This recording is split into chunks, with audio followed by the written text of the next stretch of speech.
Devaksharam Brahma Etadevaksharam Param Etadevaksharam Jnatva Brahmaloke Mahiyate Etadevaksharam Sreshta Etadevaksharam Param Etadevaksharam Jnatva Yo yadrichasi tasyata.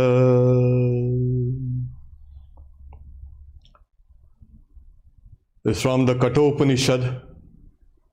We have the God, the teacher, teaching Nachiketa.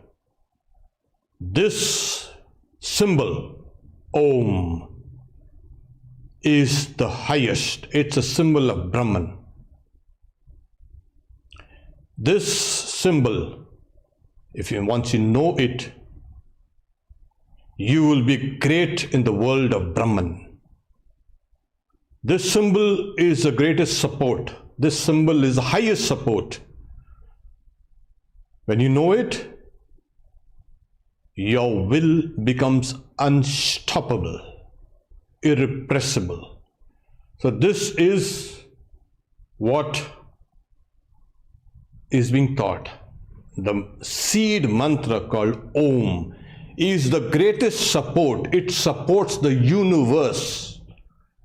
Let me repeat that again. That seed supports the whole universe. And once you understand it, that the mantra that you are repeating is part of that great support of the universe. Look at it from another angle. What supports your body? Well, the life force, the prana, obviously. What's the use of a body without any prana, without any life in it? What supports life? Mind. What supports the mind then?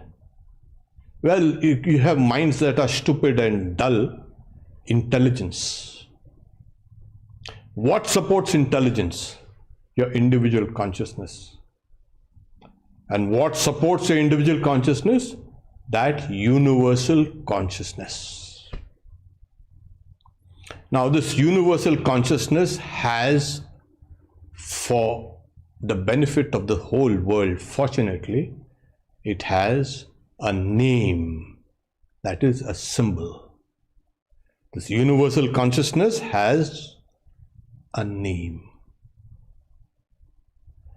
And when this universal consciousness is personalized, it becomes part of the rest of the mantra of that particular deity, that personalized deity. You may want Rama or Krishna or Christ or Allah or Buddha or Jinnah or anyone.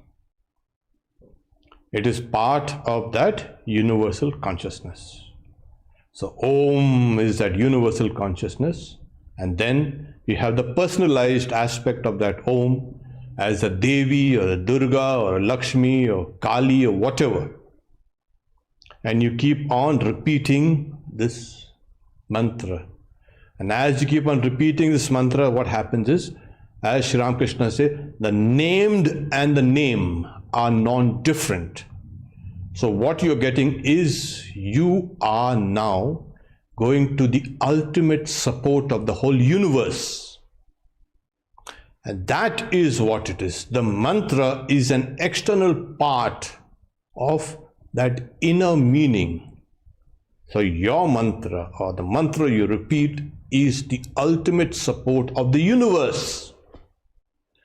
I want to emphasize this because people keep on doing their japa, they're repeating their mantra kind of with a distracted mind. Once you understand its importance, once you understand its value, once you understand the profound meaning behind it, there will be more, you can say, power in that repetition of the mantra. So this mantra of yours is the ultimate support of not only of all creatures, but of the whole universe. So psychologically, we have looked at it from this is the ultimate support, that consciousness, and that consciousness has a name. We've also seen in 2 classes prior to this that how to awaken this mantra consciousness. We had also seen how in the last class how to repeat it mindfully. These are the factors. Okay. Now when you repeat it with mindful attention, that mantra awakens. Both those forces, pravritti, nivritti, are balanced and the mantra awakens. Now, as it awakens, what happens is you are now going towards the ultimate support of the universe. Also, in the Bhagavad Gita, the Lord says, Ekang Shena Sthito Jagat. I support this whole universe with just a little tiny part of myself. You must not think God is completely exhausted after creating this universe and that God needs a lot of rest and peace. No, no. Just a small part of God has kind of become this universe, and He supports this mighty universe with just a tiny part of Him. So God is the ultimate support. Various forms of gods are the manifestations of that one primal God. So before we can go into this final support, most of us can't get into that. You sit down and then you find your mind is running about here and there. It's distracted. So what do you do in this case? So we start the journey by giving this mantra a support. It starts from the gross, the external, and as you become an adept, it becomes more and more internal. So what we will start, the first is, I'm going to use this as an example. So a lot of people, this helps.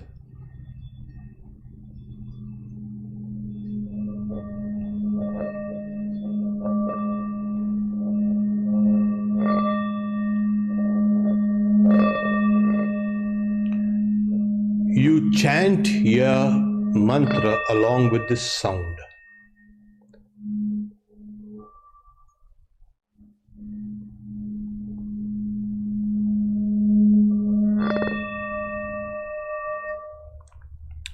We also use a bell. You can use this as a bell also. Every time you chant a mantra, we finished one repetition.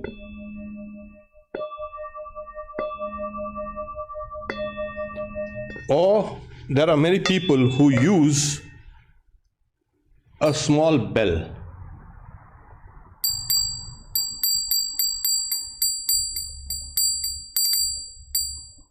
This is how you chant the mantra with the sound of the bell. The third is in congregational mantra japa, when the whole mantra has been is being done sometimes with a group of people or even individually. What we generally do is you can use a gong.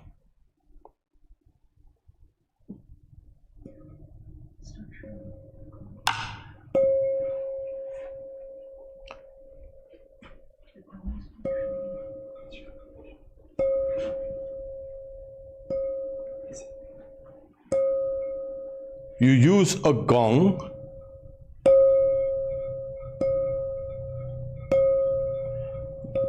by with every repetition you ring.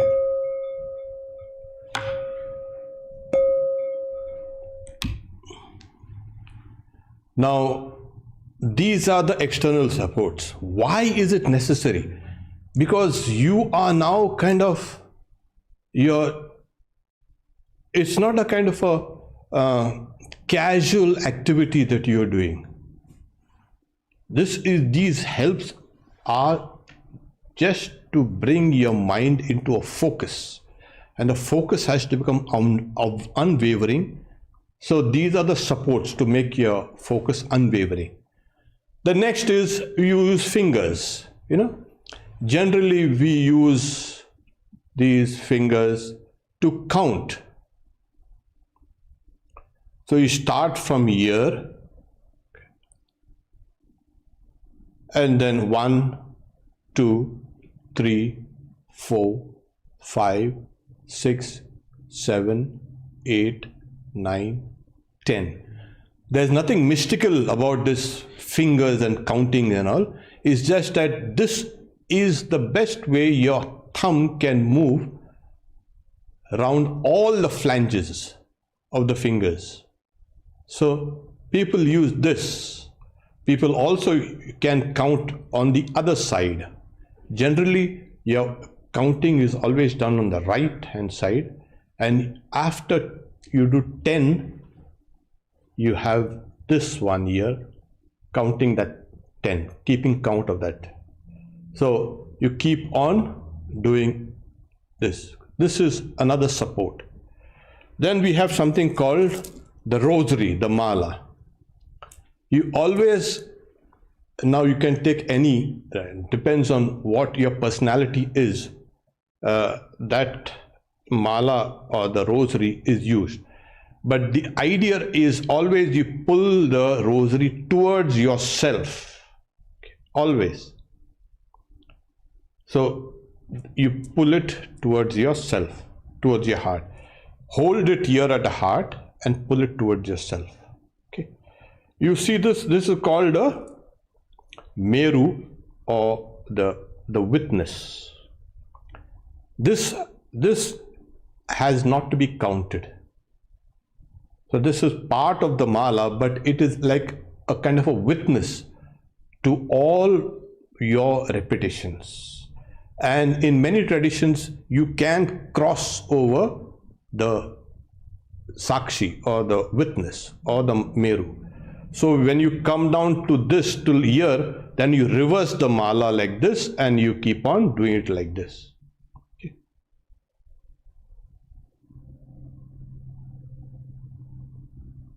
Always remember, the rosary, people hold it here. That's wrong.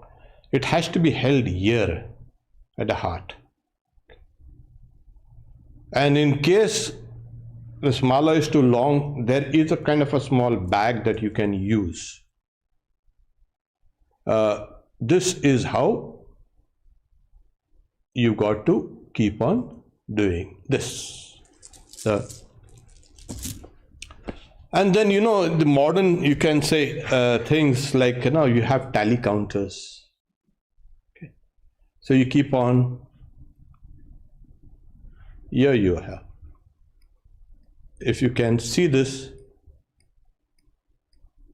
it more or less resembles a rosary. You have these small beads out here, okay, and you turn them out, and there's a counter here that keeps count. Okay, this is another aid. These are all aids. There's another tally counter which most of you have seen, these kind of things. Okay, so just for a kind of demonstration here, you put it like this. Generally it is held like this inside. So you can keep this and wear it wherever you are, whatever you do, and probably nobody will notice it. And you keep on doing your,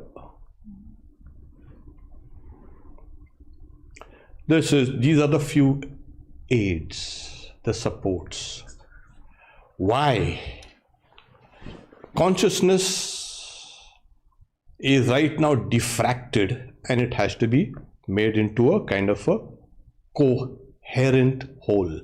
So that coherence is helped by these things. These are the supports, the external supports.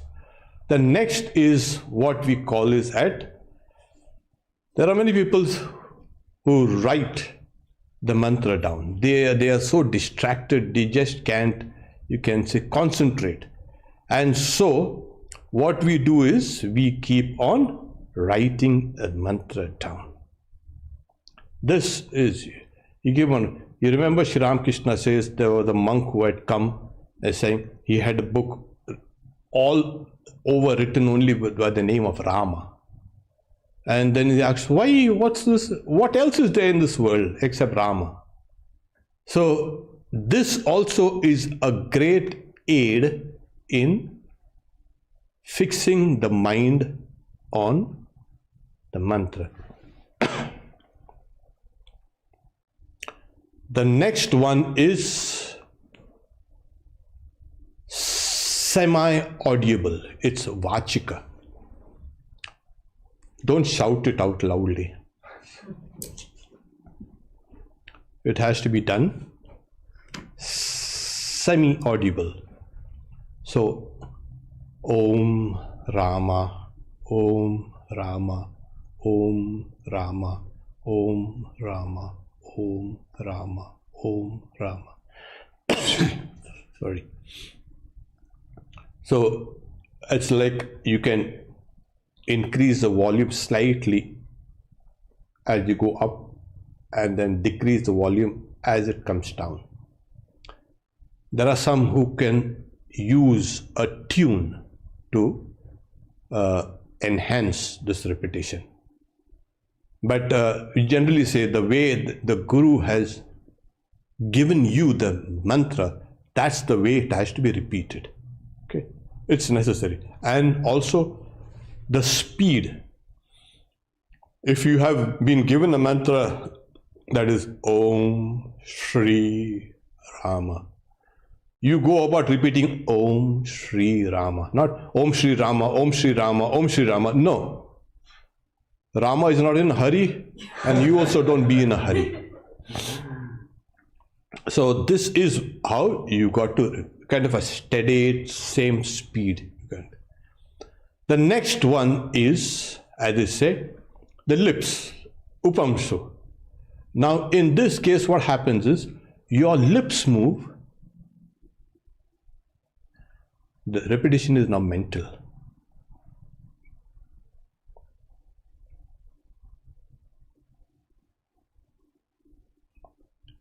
And it's obvious when you're moving your lips and repeating it mentally, your tongue also moves up and down.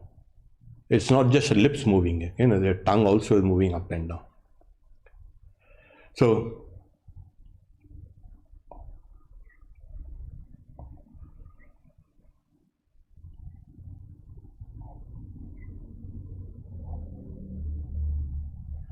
yes, so the next one is, what we have is, now we come to the mental repetition. So this is right now, with these are all supports. Now you're coming to the repetition of mantra without supports. Now without counting, without the tongue moving, without the lips moving, without the tongue touching the palate or the teeth. The tongue has to be just kept in your mouth, just like that. Still, and not touching any teeth or tongue or anything else. Okay. When you repeat it, there will be a slight movement of the tongue. Don't concentrate on that movement of the tongue. Yeah, otherwise the whole thing will get spoiled. So concentrate on the mantra itself and let it go deeper and deeper. And as it goes deeper and deeper, your tongue will stop vibrating. That is, the mantra is getting now more and more powerful. It is becoming without support. This is the highest form of repetition. Now in this, the books, there are various books that say mental repetition is 10 times, you can say, greater or stronger than just silent repetition with the tongues moving and the lips. And this itself is 10 times more, you can say, stronger or greater than the semi-audible. And this itself is 10 times stronger or greater than the writing. So progressively, as you keep on getting deeper and deeper and without support, your mantra becomes stronger. It can stand on its own. So what supports the mantra? The mantra is its own support. There is no other support in this universe for a mantra. The mantra supports. And as you keep on repeating this mantra, now it supports your spiritual practices. All your spiritual practices, all your visions and everything that you have is now supported by this mantra. The mantra becomes a support of the spiritual aspirant. It becomes your whole life. Your whole life now is supported by that. And it is not supported by anything else.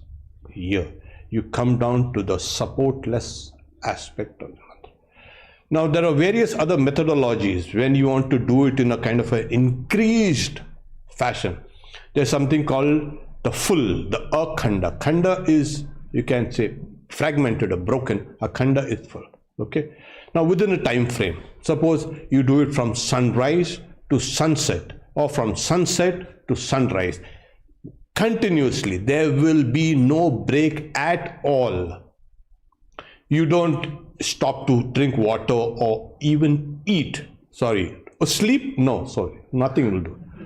You've got to do it continuously for a length of time. This is called Akanda Japa. Okay. Ajapa-Japa is very simple. Yeah, it's, of course. Now, your breath is being a kind of used to help the mantra flow in and out of the breath, with the breath. So you harmonize your mantra with the breath in and out, in and out. Silently, of course. You don't, no. The breathing has to be natural and the mantra repetition will be silent. After practicing this for some time, later on it becomes automatic. Every breath of yours is now a mantra. The general mantra is so, hum, sa. I am that I am. I am that I. Even if you don't say it, you are actually, with each breath inhaling and exhaling, you are actually repeating this mantra. So, hum, or hum, sa. This is what you are actually, but unconsciously. So you do it consciously. Purascharana. Purascharana is gradually increase or decrease, like with the phases of the moon. Like at the new moon, you have done 1000, and the next phase of the moon, next day, you do 2000 and 3000 and 4000, 5, reach up till the 15,000. Okay. And then you start reducing it after the full moon, slowly reducing it, 14, 13, 12, 11. So this kind of, like Sri Ramakrishna tells in the gospel, kind of it will revolutionize your mind. These are some of the forms of japa. There is another type of japa that we use, the center of consciousness. Now each center of consciousness, there are these 7, but we have the 6th here. Remember that each center of consciousness has its seed mantra, its own diagram, its own design.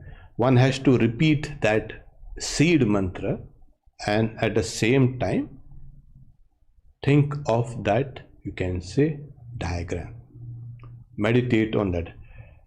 So generally what is recommended, not generally, you can say tradition recommends you only use the heart.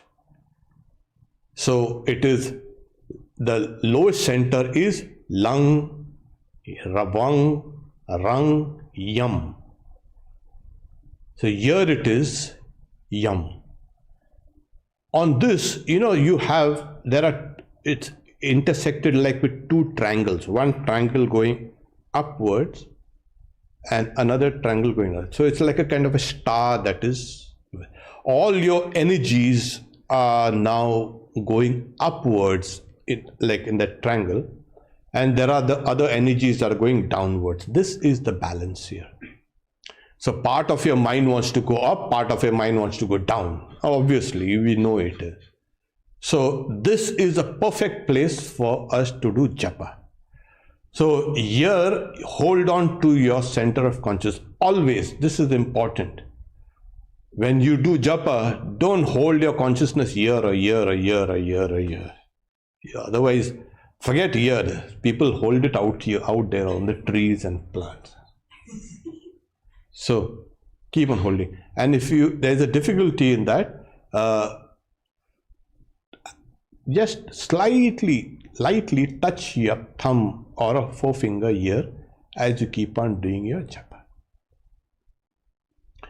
This will give you a kind of a place, a location. The slight awareness of that touch will make you feel, oh, this is the place I need to do my japa in. So that will quicken the mantra awakening if you do that. Okay. So these are some of the techniques, the supports, till you come down to the mantra can then support you and this whole universe. So last time we used Om Shri Rama. We'll repeat this Om Shri Rama and mentally see that your tongue doesn't move, it's not touching the palate or the teeth, and your eyeballs are still. So to make them still, as I said, look at the space here. After closing your eyes, your eyelids are closed, you're looking at the space here. Do that, please. Close your eyes. Watch the space outside your nose or your mouth or your chin.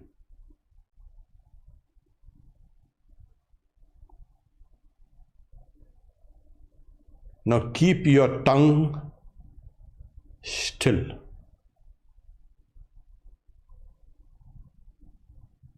Now repeat silently Om Shri Rama.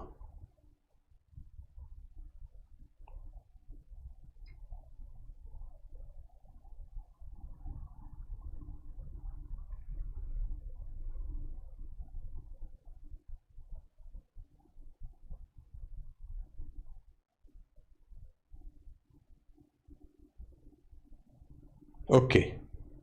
If you notice your eyeballs behind the closed lids are slightly moving, or your tongue also slightly moving, now don't pay attention to that. You keep on repeating the mantra, and as you keep on getting deeper and deeper, these things will automatically become still. And when they become still, you know that this mind of yours is now concentrated and it's gone deeper. So it starts from here, as I mentioned, the repetition goes down deeper here. You will feel the mantra coming out from here, and as it comes, you will find later on it's coming down from here, and much later you'll find it's coming out from the navel. Okay, and your whole body kind of is now vibrating this mantra. Then you will understand what is the ultimate support. This mantra is the ultimate support of your individuality, then the whole universe is supported. Okay. We stop here for questions, if there are.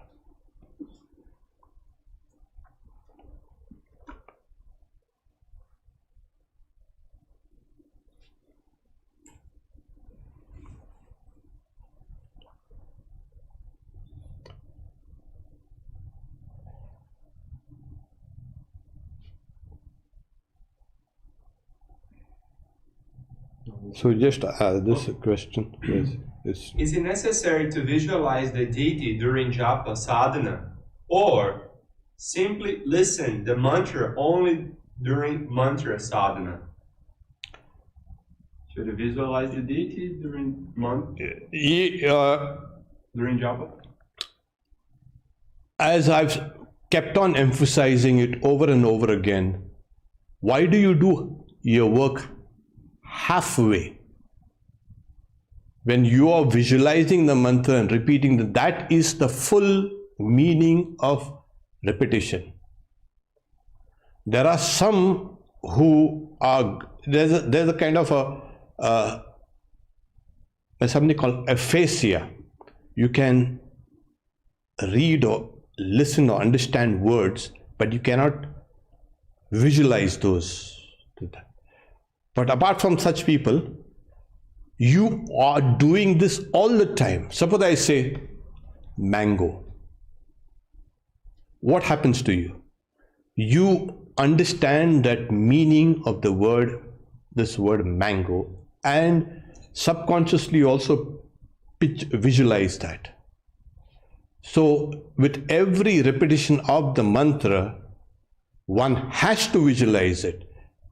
If you are doing it without visualization, you are doing only half the repetition of the mantra. And the follow-up question is, visualize the letters in the mantra during mantra sadhana. Should you visualize the letters of the mantra? Don't visualize the mantras. The meaning of the mantra and the deity. I'm not asking you to visualize rang or lung or vam. That sound symbol is a part of a visual symbol of the Lord. Okay, these two are complementary. Suppose I say Krishna Das. What happens to you? You say, oh, he's calling me Krishna. Oh, yeah. It's the same thing. So the Lord also responds when you are doing it correctly. Okay, so that's the idea. Don't visualize the letters of the mantra. The sound itself is the symbol. The visual aspect is, a higher aspect is, they are both complementary. I have kept on repeating that name and form, nama, rupa, are both always joined together. Okay, visualize. Okay, then is there any strict rules should be followed during Purascharana? Oh, plenty of rules. Plenty of rules, oh my God. I would not recommend you to do it at this stage. This comes after your mental repetition or repetition without a support has become firmly established. Otherwise, you'll only come with a lot of pain in the knees and pain in the back, you know. Instead of repeating the mantra, then you will be thinking of all the pains in your body. So that is meant for a separate class of higher aspirants. And if you are one, you go about it, you do that Purascharana, and you can see there are certain things I need to give. If I eat so much when I'm not doing Purascharana, after the Purascharana, then it's not going to help me with my japa. Certain things have to be, you have to have a bath, you have to have a clean clothes, you sit down and do your japa, and then after at the end offer it everything to the Lord, and then you take the prasad, etc. So these are the things that you need to do in Purascharana. If you sing one mantra one day, can you sing a different mantra the next day, or should you keep the singing the same? Yeah, you keep singing the same tune every day. It helps. Because what happens, the mind will now take that mantra repetition along with that kind of rhythm, that tune, and will become used to it. It's like, otherwise, like Sri Ramakrishna says, you dig a hole here for water, like a well, you don't get it, you dig another hole there that you won't get. You dig, the third day you will dig somewhere else, and the whole place is full of holes, you will not get any water. So dig in one place, use one tune, and keep on doing it over and over and over again. What exactly fully conscious mantra chanting? What exactly is full? You will feel, remember this, this is the third question you've asked.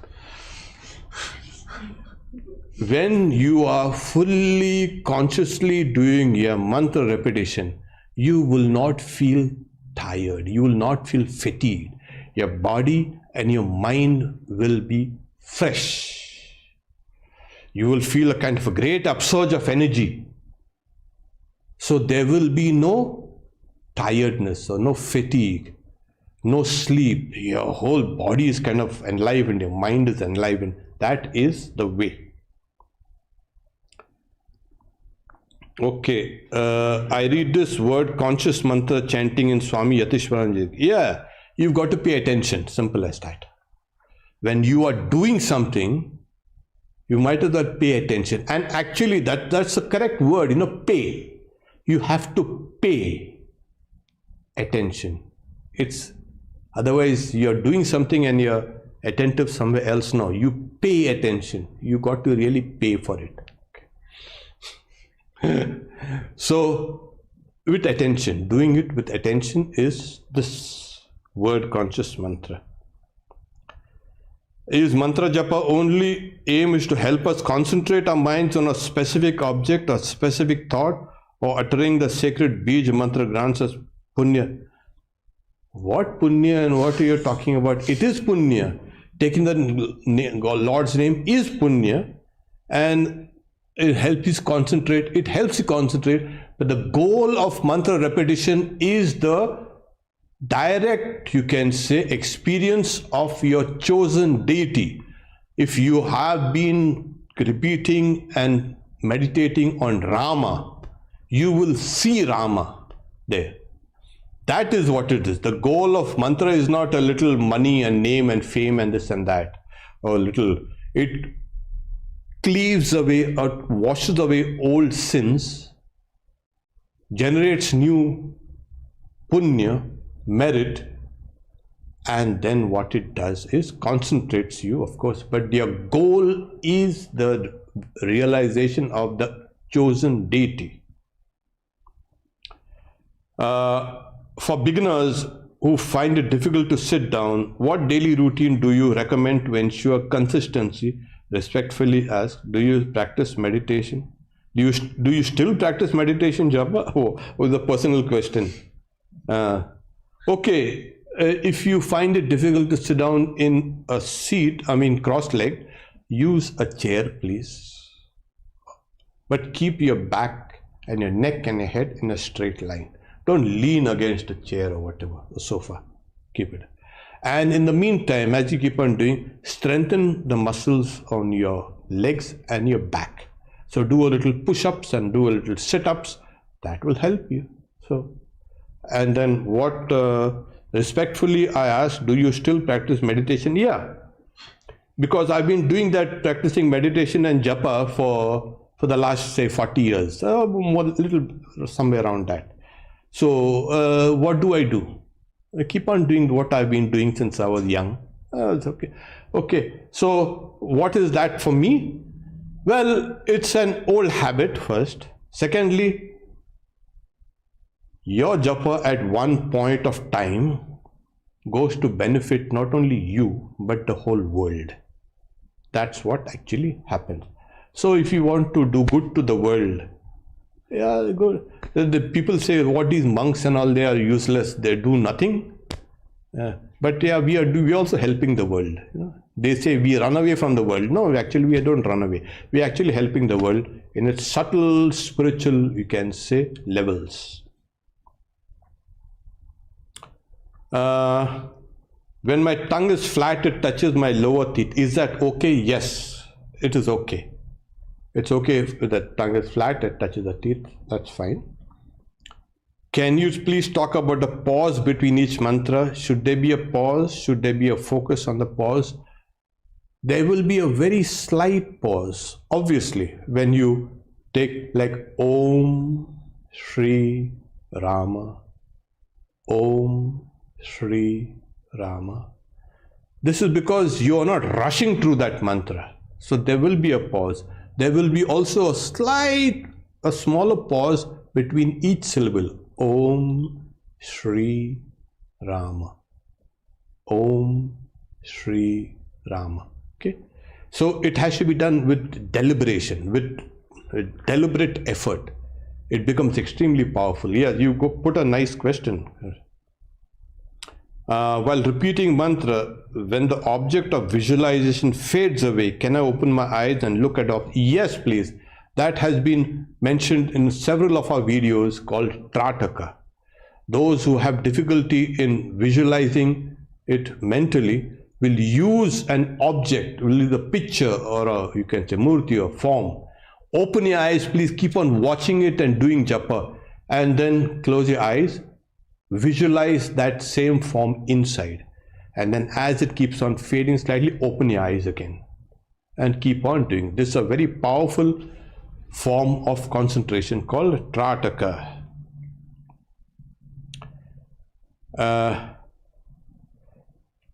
I believe that I once heard you say that sometimes the Guru gives more than one mantra. What is the purpose?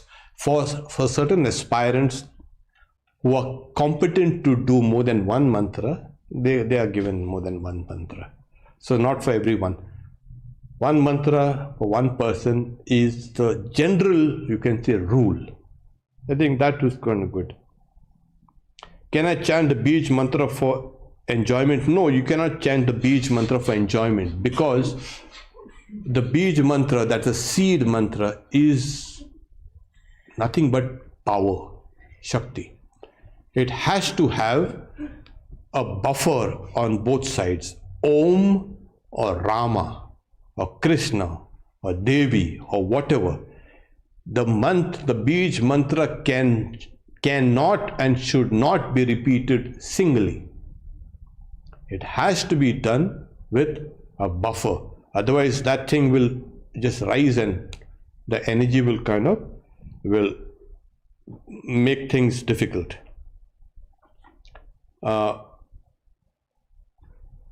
Swamiji, I have a question.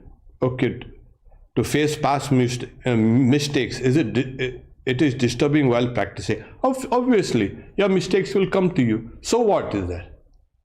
So if you are traveling, say if I'm going from here to the Hollywood Boulevard, there are hundreds of things I see on the way, but I don't stop for that.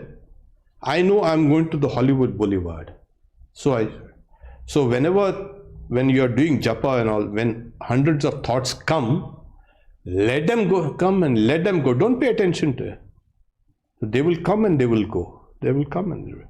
So keep on the focus of the mantra. Doesn't matter what, everybody has committed mistakes, but dwelling on those mistakes will make them worse. Okay. How to stop movement of the eyeballs when concentrating at the center of the heart during when you are concentrated, your eyeballs automatically become still. Automatically. Don't put a focus here. So put a focus here at the heart. As you're meditating or doing japa, the eyeballs will slowly descend. They don't dart about here and there. They slowly descend and you will feel them become still. Okay. A previous question asked whether we should sing the same tune. Can you clarify? Use the same mantra? Yes, the same mantra can be sung according to that same tune, whatever tune you have been. So that one tune with the mantra, that same mantra sung in one tune over and over. Because what happens is music is a very powerful, you can say, factor in concentrating the mind. Okay, you can use this tune, this music, to further concentrate the mind. So use the mantra along with that same tune. How to develop taste for doing japa? Oh, keep on doing japa. Nothing else. That's the way you keep on doing. So once you get that taste, there's nothing like it. Absolutely nothing like it. So the mind will want more and more and more and more.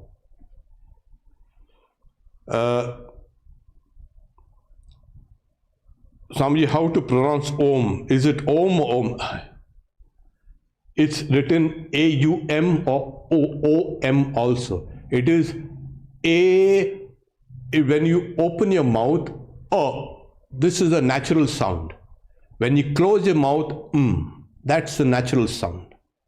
So this is the most natural sound your larynx, your voice box, your mouth, everything can produce. The most natural sound.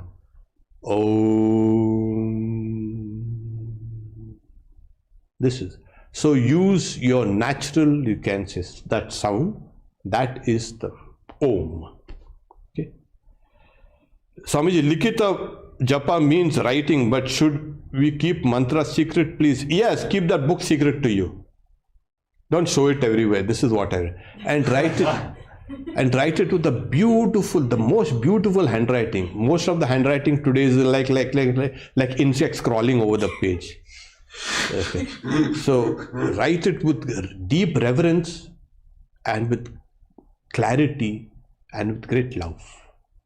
This is how you slowly write the mantra. Okay. It's okay. As if a preparation, I start chanting a short mantra like Hamsa. Okay, concentrating on my breath with the support of an instrument, bell, before doing japa with mantra given. Oh yes, sure, you can do that. So, good to have you, Bhavani. So, yes, you can use this Hamsa, and then slowly go to the mantra that your Guru has given. Guruji, do each person get different mantra, or one mantra is common for a group? At times when the Guru is, you can say, traveling or busy, he will get a group of people. Of course, he has scrutinized all of them if they are okay. They have devotion to that particular deity. They have been reading about it, or meditating, or praying to the... So the whole group, sometimes 4, 5, 10, sometimes 20 are given that same mantra. But remember, though they are all given that same mantra, each one will develop that mantra separately. So it's a one mantra, but developed by different persons separately. Okay. What time is... Okay, thank you for these mantra classes, and thank you. Okay, thank you. How do you chant Om Shri Ram Krishnaya Nama with the breath? Oh, you can. Om Shri Ram Krishnaya. Om Shri Ram Krishnaya. That's it. Don't stop breathing. So keep on. What time suitable for japa? Yeah. What time? Okay. How do you chant this? Okay. Thank you, Swamiji, for the mantra. Okay. Thank you. Thank you for being here. What time is suitable for japa? Generally, the time is said morning, early morning, and evening. That is when morning is passing into day, night passes into the day, and when the day passes into night. But there is no rule for japa. You can do it all the time, anytime, and the more you do it, the better it is. Okay. Can I take my guru's name? I am a devotee of. Okay, and no. You have to have a Ishta Devata. You can meditate on your guru. In your case, is Neem Karoli Baba. You can meditate on your guru, but you must have an Ishta, an aspect of the divine. Okay. In the higher regions of sadhana, your guru becomes one with the Ishta, but that's a different thing. For now, if you have no Ishta, find out what Baba Neem Karoli used to worship. If you are worshipping Hanuman, you're living in Hanuman, you can say temple, you can pray to Hanuman or Rama, well, better. But you must get initiated. That is the idea. What should we do first? Japa and Dhyana? Japa leads to Dhyana. Japa done with concentration leads to Dhyana, deep meditation, where Japa stops. Japa stops on the conscious level, but it goes down on subconscious level. So Japa, so first Japa and then Dhyana. So because Japa will end in Dhyana. So thank you very much. See you again next Saturday. Om Shanti Shanti Shanti Harihi Om Tat Sat Shri Ram Krishna Arpanamastu.